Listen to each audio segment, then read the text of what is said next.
Olá, bom dia, paz do Senhor. Hoje, domingo, dia 21 de março de 2021. 21 de março, já estamos aí praticamente, na última semana de março, e até aqui o Senhor tem nos ajudado, até aqui o Senhor tem nos abençoado, até aqui o Senhor tem realmente derramado da sua bênção, da sua graça, do seu poder sobre a nossa vida, sobre a nossa casa, a nossa família. E nós estamos mais um dia na presença do Senhor, lendo a palavra do Senhor, pensando a respeito. Bom dia, Cida! Tudo na paz do Senhor? Que o Senhor te abençoe e te guarde, você, filhos, nora, o Senhor esteja sobre a tua vida, guardando, protegendo. Bispo Antônio, a paz do Senhor, Bispo Antônio, e a todos os irmãos. Paz do Senhor, Bispo Antônio, o Senhor te abençoe e te guarde. Suzy, Priscila, todos os seus amados filhos, irmão, cunhada, sobrinhos, a presença, o poder, o mover de Deus sobre todos em nome de Jesus. Vamos ler a palavra e depois orar pela nossa casa, pela nossa família, pelos nossos queridos, em nome de Jesus. É tão bom nós entendermos a Bíblia e fazermos não, né? A palavra de Deus, ela é por si só contextualizada. Você não precisa forçar para isso. Porque se a palavra do Senhor não passa, porque a Bíblia diz, passará céus e terra, mas a palavra do Senhor não passará, significa o quê? Significa que a palavra do Senhor, ela está nos acompanhando. Porque ela diz respeito ao próprio Senhor em relação à nossa vida. Então a palavra, ela tem essa contextualização plena, perfeita, né? Então é claro que a gente é só pensar um pouquinho, meditar a respeito, e a gente começa a aprender e a desenvolver esse hábito de trazer a palavra sobre as nossas vidas de uma maneira a fazer parte da nossa vida, porque é exatamente isso que o Senhor deseja. Ele deseja fazer parte da nossa vida. E a palavra é o baldrame, né? A base de tudo isso. Então, Mateus capítulo 16, do versículo 5 em diante, né? A gente leu um pedacinho. Aliás, eu vou começar a ler desde o versículo 1, porque é interessante, e você vai entender por quê. Mateus 16, versículo 1 diz assim: aproximando-se os fariseus e os saduceus, tentando, pediram-lhe que lhes mostrasse um sinal vindo do céu. Ele, porém, lhes respondeu: chegada a tarde, dizeis, haverá bom tempo, porque o céu está avermelhado. E pela manhã, hoje, haverá tempestade, porque o céu está de um vermelho sombrio. Sabeis, na verdade, discernir o aspecto do céu, e não podeis discernir os sinais dos tempos? Uma geração má e adúltera pede um sinal, e nenhum sinal lhe será dado senão o de Jonas. E deixando-os, retirou-se. Agora o versículo 6, do capítulo 16 de Mateus. Ora, tendo os discípulos passado para o outro lado, esqueceram-se de levar pão. E Jesus lhes disse: vede, e acautelai-vos do fermento dos fariseus e dos saduceus. Eles, porém, discorriam entre si, dizendo: é porque não trouxemos pão. Percebendo, Jesus disse: por que discorreis entre vós, homens de pequena fé, sobre o pão, sobre o não terdes pão? Não compreendeis ainda, nem vos lembrais dos 5 pães para 5.000 homens, e de quantos cestos tomastes? Nem dos 7 pães para os 4.000, e de quantos cestos tomastes? Como não compreendeis que não vos falei a respeito de pães? E sim, acautelai-vos do fermento dos fariseus e dos saduceus. Então, entenderam que não lhes dissera que se acautelassem do fermento de pães, mas da doutrina dos fariseus e dos saduceus. Eu vou ler imediatamente aqui Marcos, do capítulo Marcos 8, do versículo 14 em diante, que é exatamente sobre esse mesmo episódio, mas visto sob a perspectiva de Marcos. Vamos lá. Ora, aconteceu que eles se esqueceram de levar pães, e no barco não tinham consigo senão um só. Preveniu Jesus dizendo: Vede, guardai-vos do fermento dos fariseus e do fermento de Herodes. Mas eles discorriam entre si: É que não temos pão. Jesus, percebendo, lhes perguntou: Por que discorreis sobre o não terdes pão? Ainda não considerastes nem compreendestes? Tendes o coração endurecido? Tendo os olhos não vedes, e tendo ouvidos não ouvis? Não vos lembrais de quando partiu os 5 pães para os 5.000 homens, quantos cestos cheios de pedaços recolhestes? Responderam eles: 12. E de quando partiu os 7 pães para os 4.000, quantos cestos cheios de pedaços recolhestes? Responderam: 7. Ao que lhes disse Jesus: Não compreendeis ainda? Então, dentro dessa mesma linha de raciocínio, eu quero ler Lucas capítulo 12, versículo 1. Lucas 12, 1. Aí você vai falar: por que está lendo tanto? Aí depois eu não preciso ler tanto mais, porque aí eu já estou lendo diretamente. Vai mais rápido. Lucas capítulo 12, versículo 1 diz assim: Posto que miríades de pessoas se aglomeram, a ponto de uns aos outros se atropelarem, passou Jesus a dizer: Antes de tudo, aos seus discípulos: Acautelai-vos do fermento dos fariseus, que é a hipocrisia. Nada há encoberto que não venha a ser revelado, e oculto que não venha a ser conhecido. Bom, agora que a gente já leu todos os textos, né? Então a palavra do Senhor está falando sobre, aliás, não lemos todos, mas os principais. Depois eu só vou complementar com outros textos.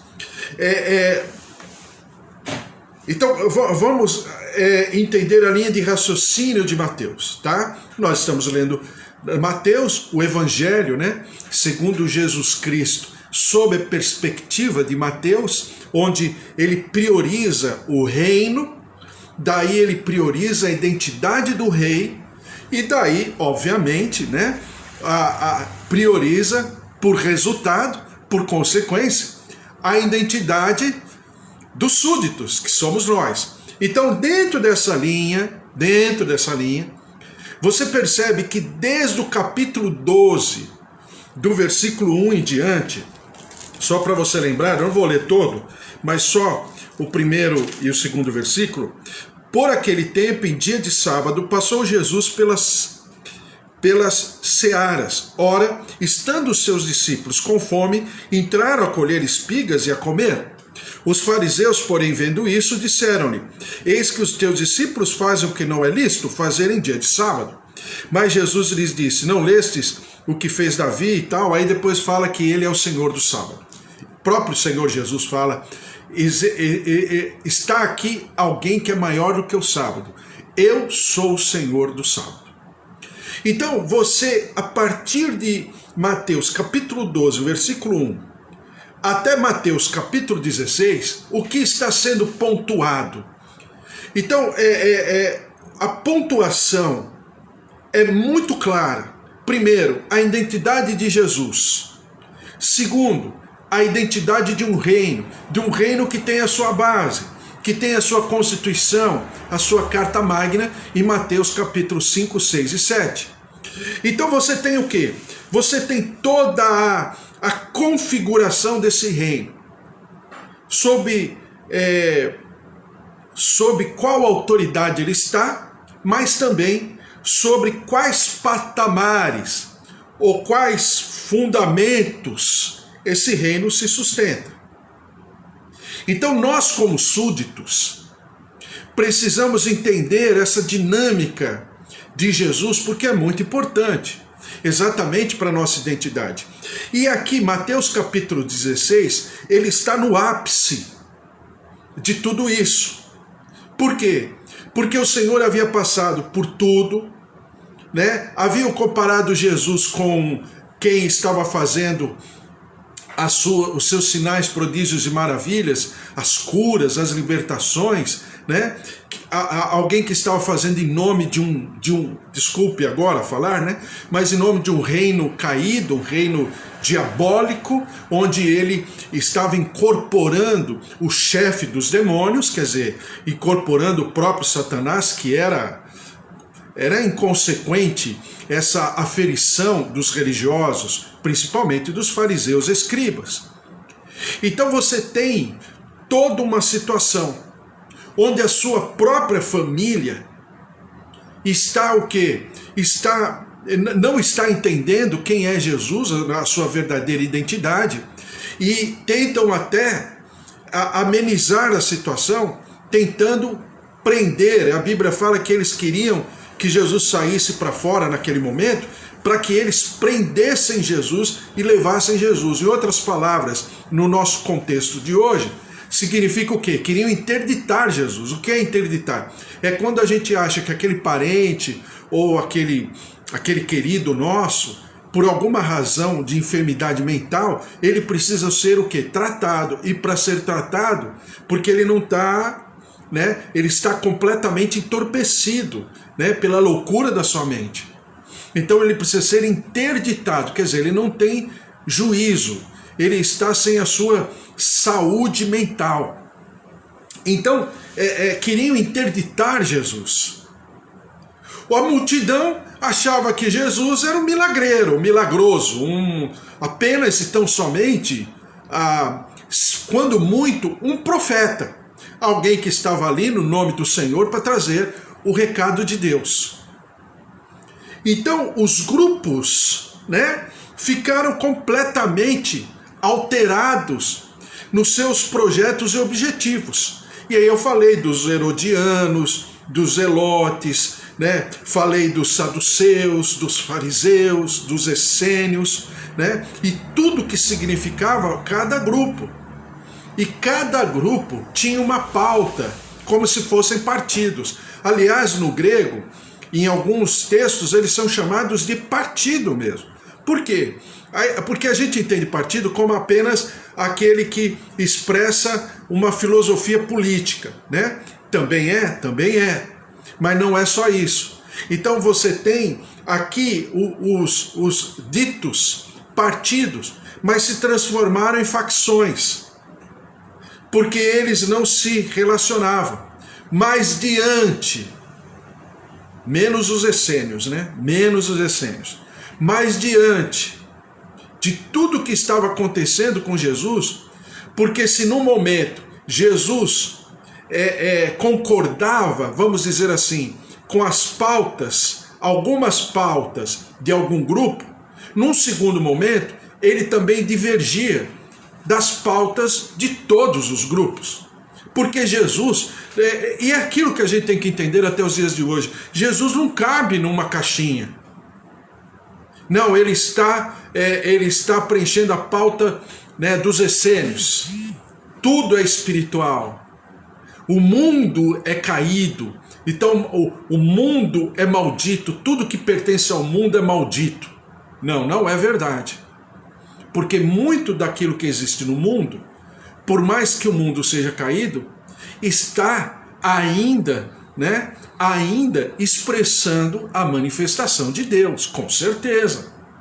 Então o mundo não é de todo estragado. Então, mas também não era a questão dos fariseus.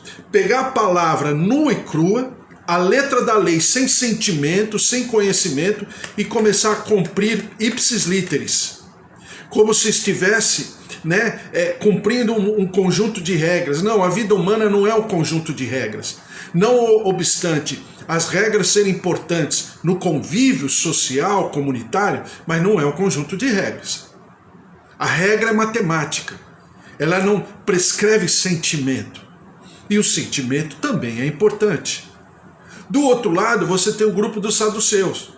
Não, isso tudo é besteira, essa coisa espiritual, ter visão, essa coisa mística, né? Essa coisa cósmica, etérea, abstrata, alternativa. Não, isso também não é, né? Então cada grupo tinha em Jesus Cristo uma frustração. E assim vai, né? Os essênios. Vamos levantar um povo que não concorda, vamos levantar a bandeira da paz, e pela paz, se for necessário, nós vamos pegar em armas. Não, não, não, não, não. Jesus também não está preocupado em relação às questões políticas, tão somente políticas, que não atrelam a necessidade humana.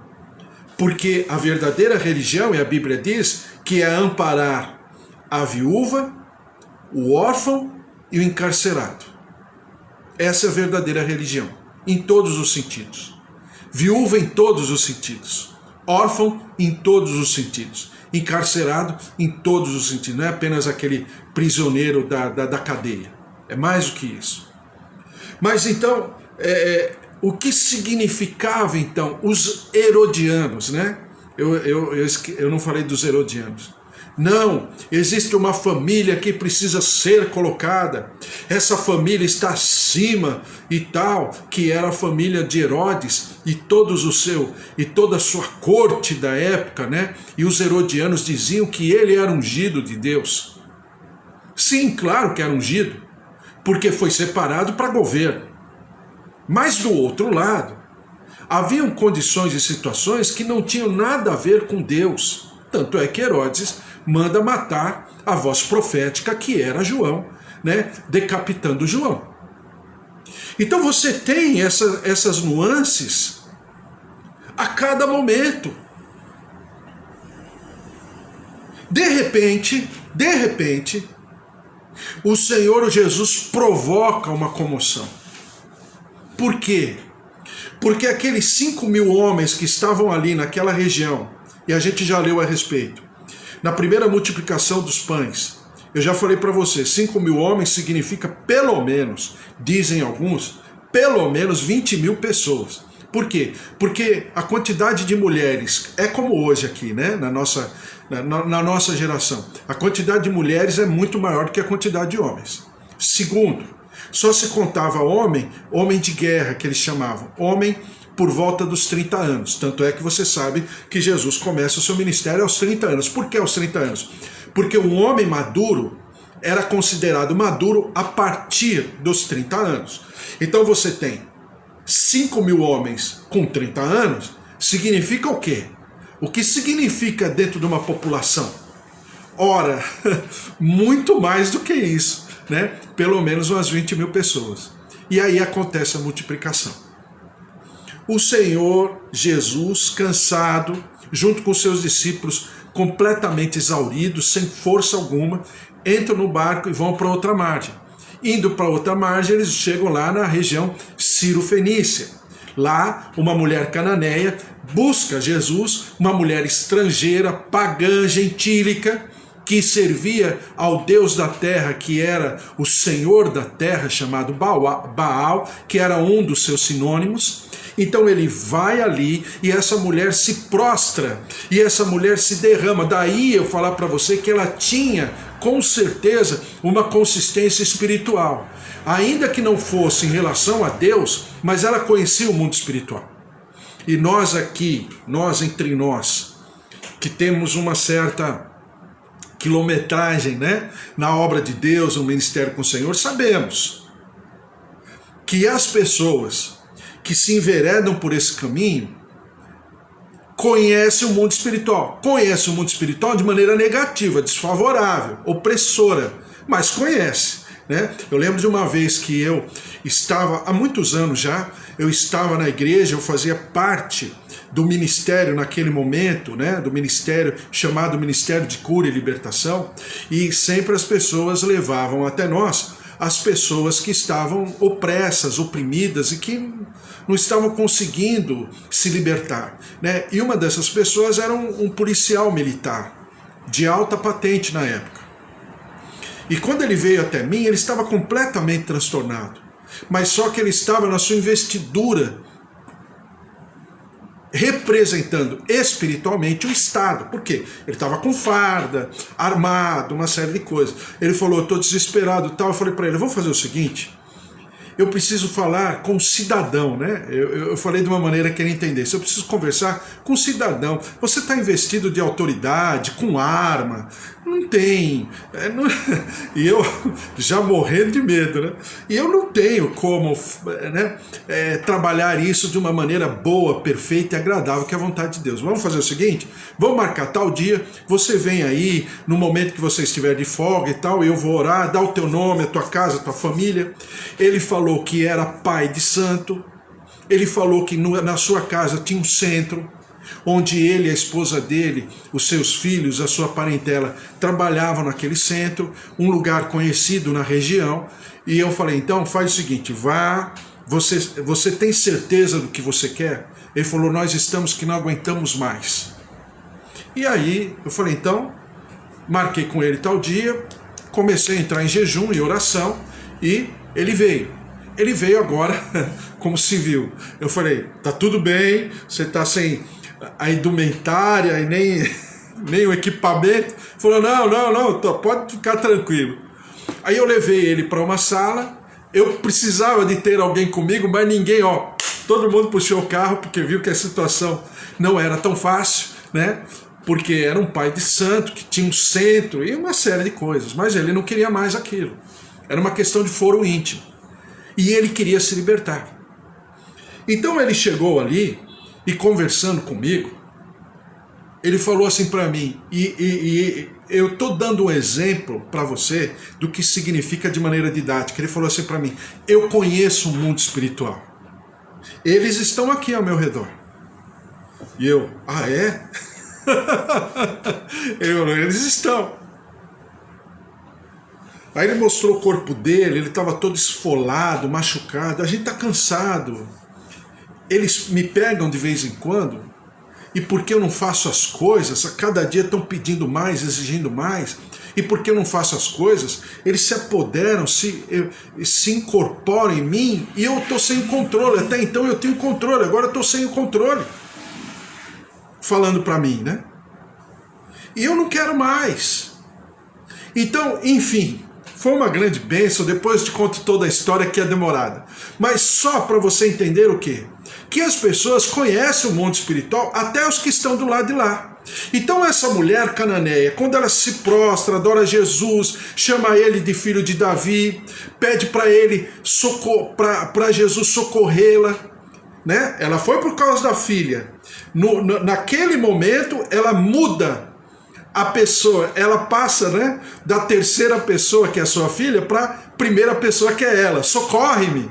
Por quê? Ela não apenas de maneira intercessória, porque nós, na visão de intercessor, nós nos colocamos no lugar da pessoa, claro, ela também fez isso, mas ela estava falando dela. Então havia um conhecimento do mundo espiritual, claro, dentro de todos os limites, de toda a crendice, de toda a pagelança, de toda a miscigenação, dentro de todo o panteão daquela região, com certeza, mas havia sim uma consciência. Então Jesus, por causa da consciência dessa mulher e a sua, vamos dizer assim, a sua importância no mundo espiritual, você percebe que Jesus fala, a tua filha está liberta, né? Seja conforme a tua fé, seja conforme você deseja. Obviamente, aquilo foi para aquela região um dado importantíssimo. Tanto é verdade que depois a multidão começa a seguir Jesus a par e passo. Tantas vezes que passam alguns dias, Jesus fala 3 dias, eu não posso despedir essa multidão vai desfalecer, eu me compadeço dessa multidão. E aí, por isso que eu falo para você que acontece a segunda multiplicação. Aquela primeira multiplicação é em território de Israel, a segunda multiplicação é no território pagão. e os atores, né, os protagonistas, o equipamento, né, que era necessário para esse milagre, que são os pães e os peixes, né, estava ali, né? A matéria-prima daquela situação está ali. Então você percebe o quê? Que em tudo isso, Jesus está ensinando. E Jesus, ao mesmo tempo, está estendendo as estacas da tenda do reino dos céus. Lembre-se que Mateus fala reino dos céus, no plural, enquanto Lucas, Marcos e João falam reino de Deus. Eu já te expliquei por quê. Então, reino dos céus. Então você percebe o quê? Que o reino dos céus está estendendo as suas estacas. Não apenas em território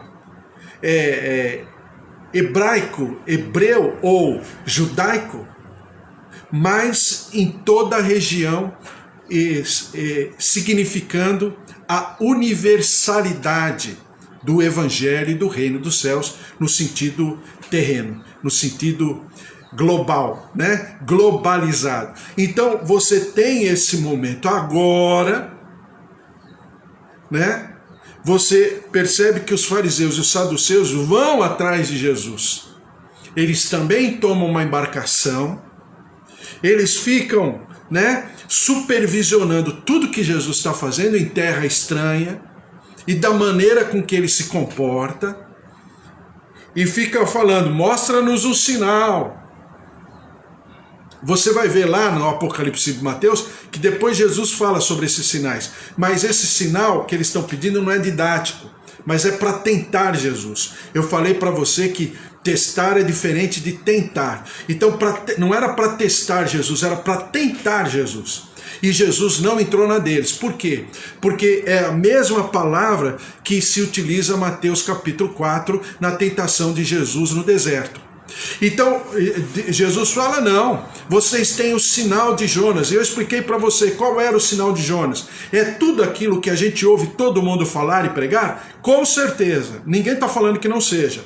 Que é o sinal de Jonas? Que ele fica 3 dias dentro do ventre do peixe e depois ele é vomitado pelo peixe na margem de Nínive, ou seja, ele volta à vida, né? De maneira emocional, é como emocionalmente ele morre, claro. Alguém que é engolido por animal e fica dentro, na profundeza das águas, né? É claro que morreu, aos olhos humanos, emocionais, morreu.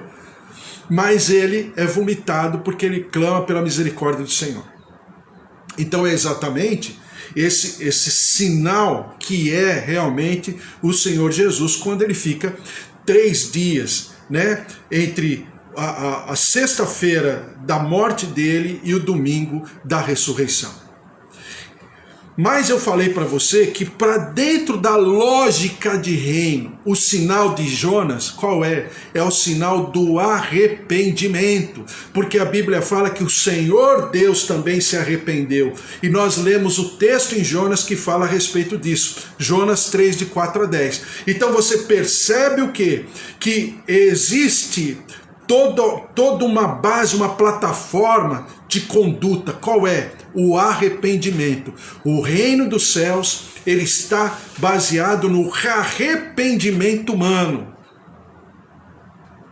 Então o arrependimento humano significa olhar para si, ver a sua transgressão, a sua iniquidade, o seu pecado, a sua rebeldia em relação às coisas de Deus, e se arrepende, e busca o Senhor, e se humilha diante do altar do Senhor.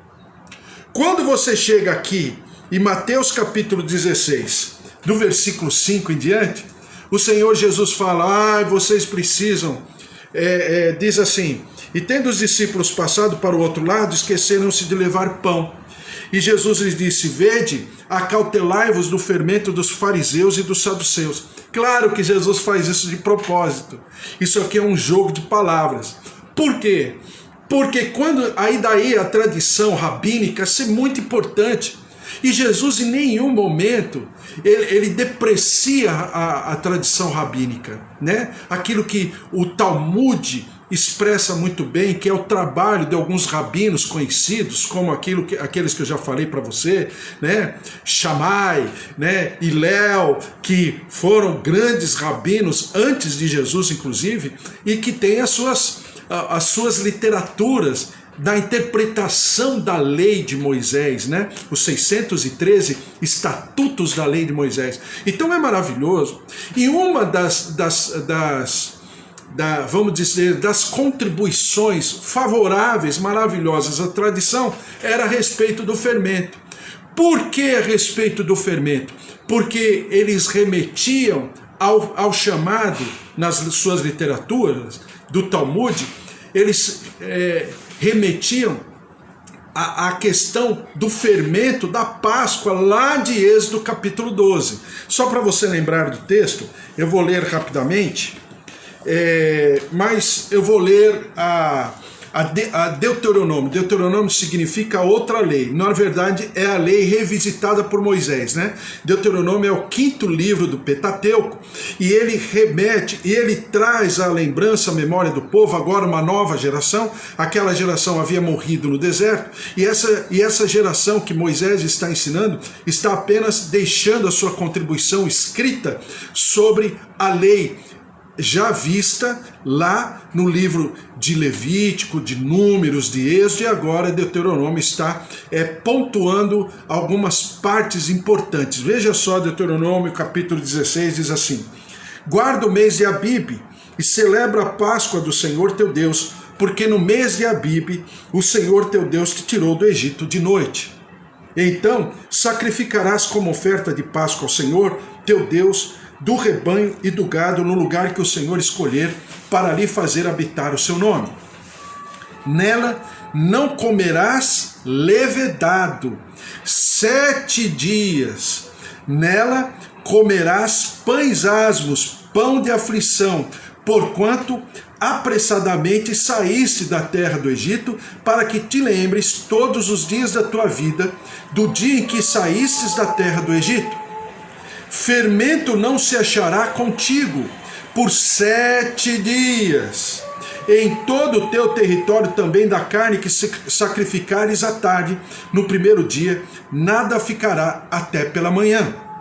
Não poderás sacrificar a Páscoa em nenhuma das tuas cidades que te dá o Senhor teu Deus, senão no lugar que o Senhor teu Deus escolher para fazer habitar o seu nome, e assim continua. Então,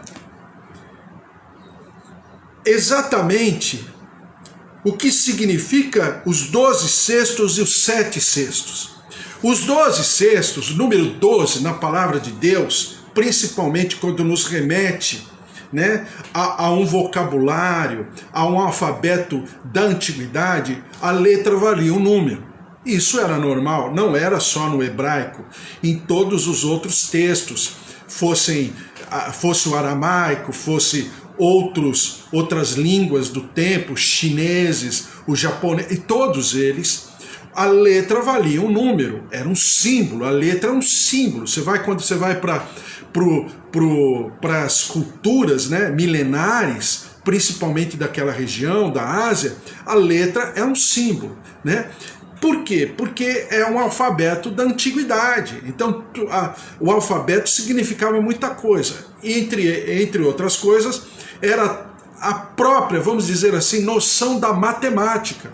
Então, a letra significava um número. E o número 12, para essa cultura hebreia, significa o quê? Significa poder e autoridade de governo. Diria a cultura chamada neopentecostal da cultura apostólica, diria que é um número apostólico.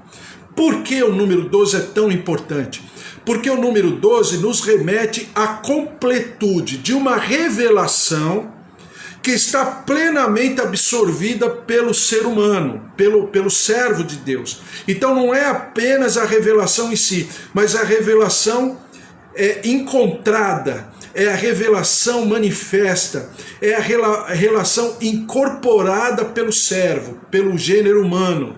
Então significa 12, porque 12 vamos chamar assim, é o número do domínio humano. É aquilo que a palavra do Senhor diz lá em Gênesis, né? Que o Senhor criou toda a natureza, todo o firmamento, toda a sua criação, e disse ao homem que o homem deveria dominar, ou seja, o homem deveria praticar o seu governo na plenitude, como coroa da criação, como mordomo da criação de Deus. O homem mesmo não criou, mas aquele que criou deixou o gênero humano como mordomo, mas o gênero humano se rebela e não vive esse seu serviço. Daí a palavra do Senhor diz lá em Paulo falando dos Efésios que o homem foi criado para o louvor da sua glória.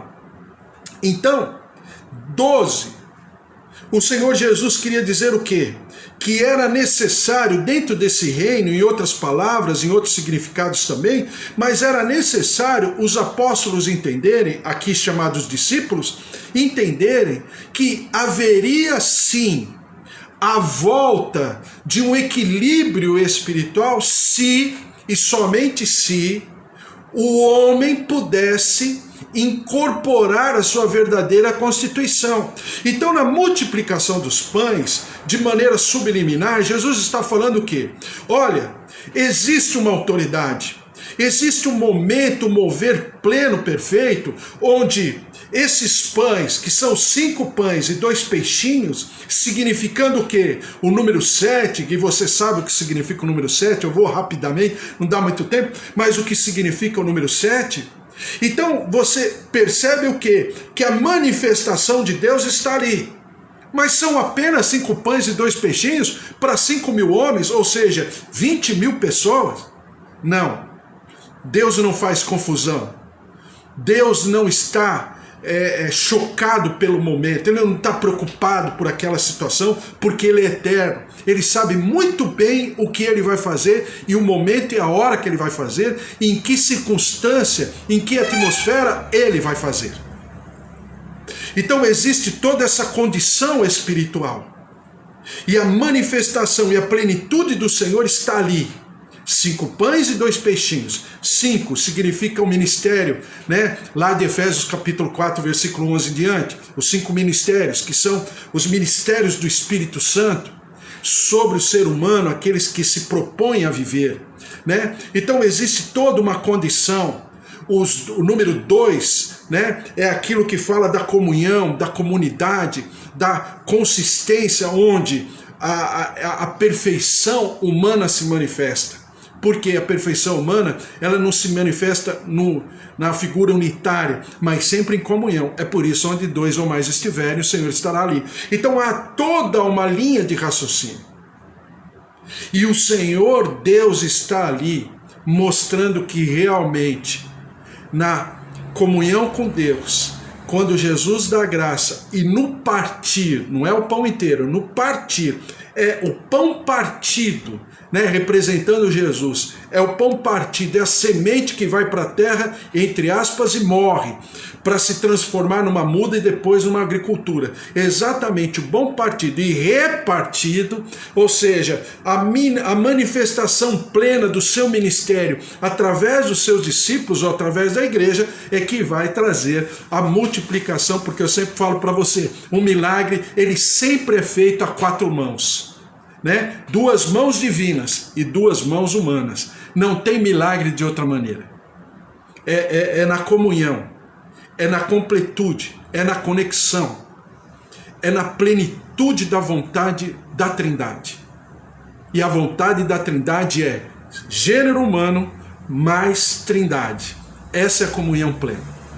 Que eles sejam um comigo, como eu sou um contigo, e nós sejamos um contigo. Então existe toda essa constituição. Então quando Jesus fala para esses discípulos, vocês ainda não entenderam? 12 cestos, 7 cestos, o fermento, agora eu posso falar para você que segundo a tradição você vai entender. O fermento do faraó, o que significa o fermento do faraó? Olha, vocês vão comer um pão sem fermento, significando o quê? Vocês não dependem do gênero humano, vocês não dependem do governo de ninguém, vocês não estão subservientes, limitados a um controle, a um domínio humano, mas vocês estão debaixo de um governo celestial, de uma ação celestial. Daí a multiplicação, daí a expressão máxima do maior milagre coletivo de Jesus, que foi os 5 pães e os 2 peixes, e depois os 7 pães e alguns peixes, como diz lá em Mateus. Então é exatamente essa condição, esse ambiente. Por que deserto? Porque no deserto o homem está completamente entregue, porque no deserto não tem capacidade humana, no deserto não tem dinheiro, no deserto não tem governo, no deserto não tem qualquer situação, circunstância ou estrutura. No deserto o homem está completamente entregue à sorte, como dizem por aí. Mas essa entrega é exatamente o ambiente que Deus se utiliza para a manifestação plena do seu poder, da sua autoridade e do seu governo, da sua identidade. Ele não precisa de qualquer parâmetro humano, ele não precisa de qualquer instrumentalidade humana. Ele é Deus. O eu sou te envia. Exatamente esse Deus maravilhoso que o Senhor Jesus queria levar os discípulos e trazer à memória deles todo o contexto. Então se dizia na tradição, cuidado com o fermento do faraó, ou seja, em outras palavras, cuidado com o governo humano, com o controle humano, com as situações. Por isso que nós lemos em Lucas e Marcos, eu fiz questão de ler com você, do fermento, né, Marcos, do fermento dos fariseus e de Herodes, né, em Lucas, o fermento dos saduceus, né? E agora em Mateus, né? O fermento dos fariseus e dos saduceus também. Então você tem todo o fermento, seja em que nível, esse fermento ele precisa ser retirado, ou seja, toda e qualquer conexão humana precisa ser revisto, porque se não for da parte de Deus, não vale, é melhor não ter. E é o que Jesus está falando para os seus discípulos. Vocês estão preocupados com pão? Aí ele fala no singular. Você pode ver, há um jogo de palavras aí, singular e plural, né?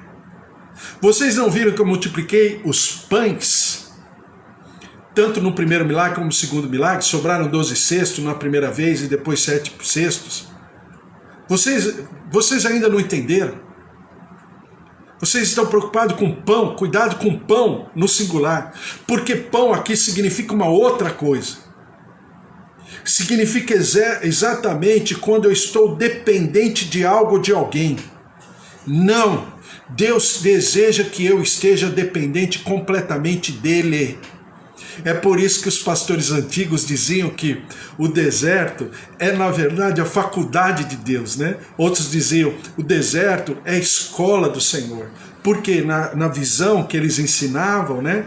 E nos ensina, alguns deles até os dias de hoje, né? Porque são gerações anteriores, eles dizem que o deserto é uma condição pedagógica, didática. Todos os servos de Deus em algum momento passaram pelo deserto. Como também todos os servos de Deus em algum momento passaram pelo Getsemane, né? Deserto é quando não tem jeito, você tem que olhar para cima. É areia para tudo quanto é lado, é esterilidade para tudo quanto é lado, então tem que olhar para cima. E Getsemane? Getsemane é quando eu me olho, eu me enxergo e tenho entendimento de quem eu sou, mas eu opto, né? Eu sempre falo que vamos dizer assim, é a minha terceira conversão, é a conversão da minha consciência.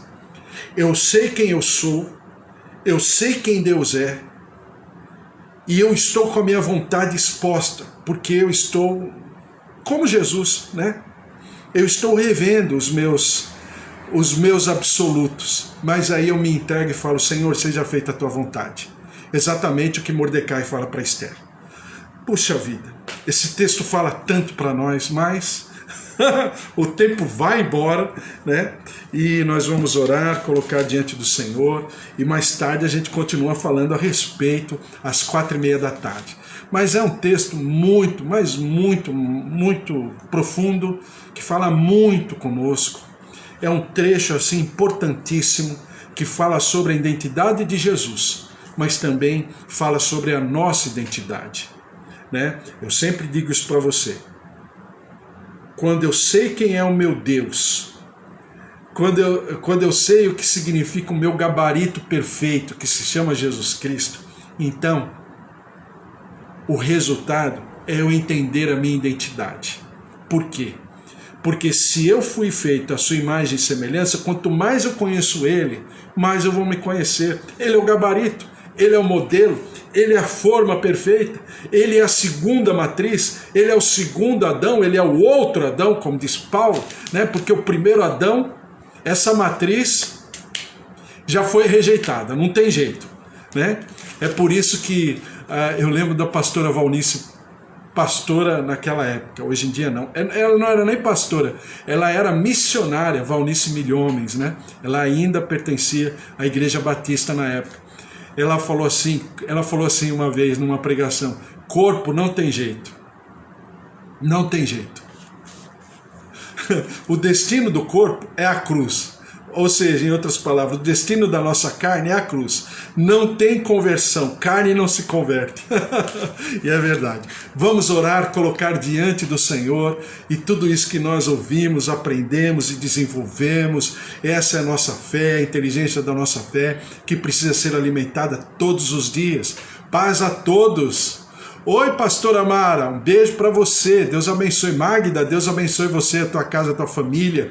Rosa Araújo, Deus abençoe, em nome de Jesus. Valtir, Marcelo, ô Marcelo, pastor Marcelo agora, esposa Sandra, Deus abençoe a todos, um beijo para todos em nome de Jesus. Eva, Carlos, filhas, genros, netinho, Cida eu já falei, já cumprimentei, Bispo Antônio também, Márcia, Fábio, filhos, né? Netinha que está chegando, estou orando por ela, Luna que está chegando, Deus abençoe a todos, seu Augusto, Dona Efigênia, meus pais, meus tios, minhas tias, minha tia Rosária, minha tia Alzira, Deus abençoe tios, filhos, netos, sobrinhos, genros, noras, a presença e o poder do Senhor sobre cada um de vocês, seu João, Dona Dária, em nome de Jesus, Dona Nadir, seu Toninho, todos abençoados, Josué, Joel, familiares, ministérios, também o Walter, Deus abençoe a todos os familiares, também Sônia, Kátia,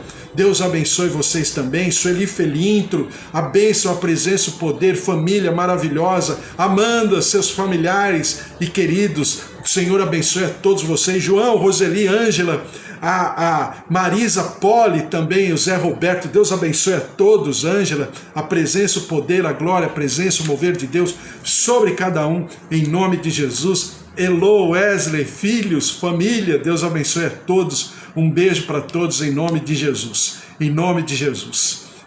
Toda parte do mundo levar a palavra do Senhor, amém, Marcelo, é exatamente isso, em nome de Jesus. Deus abençoe a todos, vamos orar.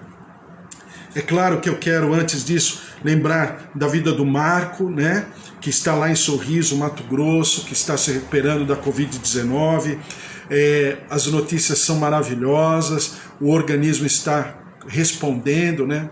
E existe uma tensão muito grande ali ao redor do Marco, porque ele trabalhou muito, né? Ele é um médico, trabalhou muito, e de repente ele foi acometido, e aquilo que ele estava fazendo, ele está fazendo agora, e se deparou com uma realidade: falta equipamento, falta hospital e falta leito. Ele próprio, médico, não tinha, né? Então o pessoal está orando e nós estamos colocando a vida dele também.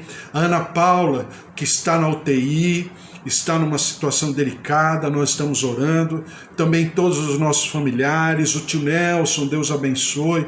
O hospital falou que ele está respondendo bem a esse tratamento agora que estão fazendo, né? Estamos orando, ele está com equipamento de respiração e tal, nós estamos orando por todos, em nome de Jesus, a presença, o poder de Deus. Também a Maria Helena, A dona Maria Helena, lá de Vinhedo, estamos orando por ela, em nome de Jesus, também está sendo medicada e está lutando com esse processo todo, e o Senhor esteja sobre a vida dela, derramando da sua paz, em nome de Jesus. Na pessoa da Eva também, seus familiares, né, Eva, seu irmão, sua cunhada, estamos orando também por todos, a glória, a presença, o poder, o mover do Senhor, em nome de Jesus. Vamos orar. Senhor, nosso Deus, nosso Pai, nós entregamos, ó Deus, a Tua palavra diante do Teu altar. O Senhor fale poderosamente sobre nós e através de nós. E nós viveremos sempre aquilo que é bom, perfeito e agradável, porque a Tua vontade é a Tua bênção, e a Tua bênção não acrescenta dores. Por isso, ó Deus, que o Senhor possa multiplicar da Tua palavra, do Teu mover, da Tua grandeza, da Tua misericórdia, das Tuas maravilhas. Cura-nos, visita-nos aos nossos lares, aos nossos queridos, os nossos idosos, avós, tios, pais, marido, esposa, filhos, sobrinhos, netos, genros, noras, a Tua glória, a Tua graça se derramando sobre cada lar, cada querido nosso, que nós estamos representando, impondo as nossas mãos, simbolicamente falando, a Tua graça, a Tua glória sobre cada um, visitando, curando, tornando, ó Deus, a Tua saúde muito maior do que qualquer infecção, do que qualquer comorbidade. Por isso derrama-te pulmões, vias respiratórias, vias aéreas, coração, fígado, rins, pâncreas. Em nome de Jesus, circulação sanguínea, purificação do sangue, tendões, nervos, ouvidos, olhos, garganta, tireoide. Recebam a vida, recebam a ressurreição, recebam o poder da saúde, o Jeová Rafá se derramando sobre cada um em nome de Jesus, curando, renovando, ressuscitando, restaurando, reconstruindo, em nome de Jesus. E eu declaro o poder da vida, o poder da saúde, a cura do Senhor sobre cada vida, sobre cada organismo, em nome de Jesus. Derrama-te, ó Deus, sobre o nosso país. Tem misericórdia, porque Deus, acabei de falar agora há pouco, é como se fosse o fermento do faraó, é como se fosse o fermento dos saduceus, é como se fosse o fermento dos fariseus, é como se fosse o fermento dos herodianos, zelotes, é como se fosse o fermento humano. Senhor, esse fermento, ele apodrece, mas o fermento que desce do céu é o fermento que permanece.